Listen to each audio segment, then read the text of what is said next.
근로자들의 연말정산을 손쉽게 할 수 있도록 도와주는 연말정산 간소화 서비스가 지난 15일 개통됐습니다. 또 공제신고서를 자동으로 작성해 회사에 온라인으로 간편 제출할 수 있는 편리한 연말정산 서비스도 지난 19일 실시됐는데요. 연말정산 간소화 서비스 안내 지금 시작합니다.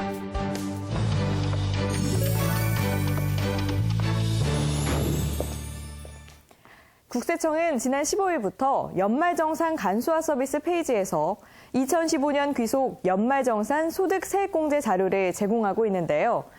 연말정산 간소화 서비스를 통해 제공되는 소득 세액공제 증명자료는 보험료, 의료비, 교육비, 주택자금 등 13개 항목입니다. 근로자는 국세청 홈택스에 공인인증서로 접속해 소득 세액공제 증명자료를 확인하고 공제 요건에 맞는 자료를 선택해 전자문서로 내려받거나 출력할 수 있습니다. 연말정산 간소화 서비스에서 제공하는 자료는 금융회사, 학교, 병의원 등 영수증 발급기관이 국세청에 제출한 자료를 그대로 보여주는 것이므로 공제 대상이 아닌 자료가 포함되어 있을 수 있습니다. 따라서 소득세액공제 요건 충족 여부는 근로자 스스로가 판단하여 본인 책임하에 공제 신청해야 합니다. 만약 2015년도 중 입사했거나 퇴사했다면 근무 기간에 맞는 공제 자료만 선택해야 하는데요.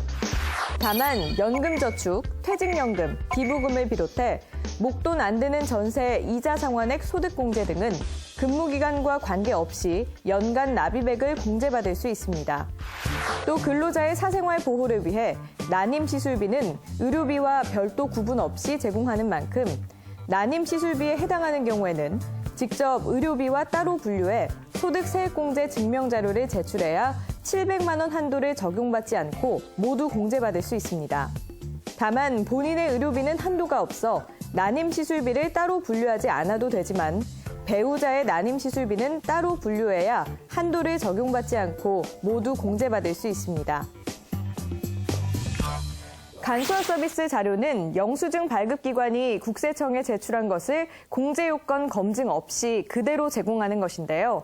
따라서 간소화 서비스에 수집되지 않을 수 있는 기부금, 취약 전 아동 학원비, 안경, 의료기기, 교복 구입비 등의 공제 자료는 근로자가 해당 기관에서 직접 증명 서류를 발급받아야 공제가 가능합니다. 증명 자료는 원본 제출이 원칙이므로 근로자가 직접 수집한 자료를 온라인으로 제출할 경우에는 원본 확인이 어렵습니다. 따라서 공제 신고서를 작성할 때 추가로 입력을 하고 증명 서류는 회사에 따로 제출해야 합니다. 또한 근로자는 연말정산 간소화 서비스와 함께 홈택스에서 올해 처음 실시되는 편리한 연말정산 서비스를 통해 공제 신고서를 작성해 온라인으로 간편 제출할 수 있는데요. 연말정산 간소화 서비스에서 공제받을 항목을 선택하면 이를 신고서에 자동으로 채워주게 됩니다. 물론 부양가족이나 기부금 내역 등 근로자가 직접 수집한 자료를 추가 입력하는 것도 가능합니다. 다만 신고서를 온라인으로 제출하기 위해서는 회사가 먼저 근로자의 기초자료를 홈택스에 등록해야 합니다.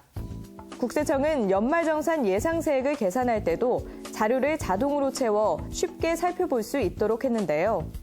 또한 맞벌이 부부의 경우 홈택스에서 서로 자료 제공에 동의하면 부양가족을 공제받을 수 있는 모든 방법에 대한 결정세액의 차이를 계산해 세 부담을 최소화할 수 있는 방법도 안내받을 수 있습니다. 부부 중 한 명이라도 근로소득 외에 다른 소득이 있는 경우에는 세율 구간 변동 등으로 정확한 안내가 불가능합니다. 따라서 맞벌이 부부 절세 안내 서비스는 부부가 모두 근로자인 경우에만 유용하게 활용할 수 있습니다. 국세청은 연말정산이 끝나는 대로 원천징수 의무자가 제출한 근로소득 지급 명세서를 전산 분석해 소득세액공제 금액을 잘못 신고한 사항을 가려낼 계획인데요. 근로자가 5월 종합소득세 확정신고 기간에 수정신고할 수 있도록 원천징수 의무자를 통해 안내할 예정입니다.